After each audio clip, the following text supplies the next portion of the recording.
Hello people, ఈ వీడియోలో బేబీస్కి healthy and easy breakfast recipe చూపించబోతున్నాను. So first 1 cup phool makhana, అటుకులు, బొనుగులు, ఓట్స్ అండ్ వాల్నట్స్, బాదం అండ్ పిస్తా తీసుకుంటున్నాను. సో ఇవన్నీ మంచిగా బ్రౌన్ కలర్ వచ్చేంత వరకు రోస్ట్ చేసేసుకోవాలి. సో సేమ్ బ్రేక్ఫాస్ట్ బేబీస్కి రోజు పెట్టడం వల్ల వాళ్ళకి బోర్ కొడుతుంది కదా. సో మనం ఇలా డిఫరెంట్ బ్రేక్ఫాస్ట్ అయితే ట్రై చేస్తూ ఉండాలి. సో ఇవన్నీ మంచిగా ఇలా రోస్ట్ చేసుకున్న తర్వాత ఇప్పుడైతే గ్రైండ్ చేసేసుకుంటున్నాను. మంచిగా పౌడర్ లాగా, ఫైన్ పౌడర్ లాగా గ్రైండ్ చేసుకుంటే సరిపోతుంది. సో ఈ పౌడర్ అరౌండ్ 15-20 డేస్ వరకు కూడా స్టోర్ చేసుకోవచ్చు ఇలా బాక్స్లో.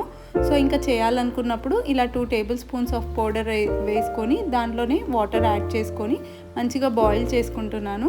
నేను టేస్ట్ కోసం బెల్లం యాడ్ చేస్తున్నాను. సో మీరు కావాలంటే బనానా, యాపిల్ అలా ఫ్రూట్స్ ఏదైనా యాడ్ చేసుకోవచ్చు. సో బేబీస్ అయితే మంచిగా తినేస్తారనమాట. సో టమ్మీ కూడా ఫుల్ ఉంటుంది. సో వీడియో హెల్ప్ అయితే do like, share and subscribe. Thanks for watching.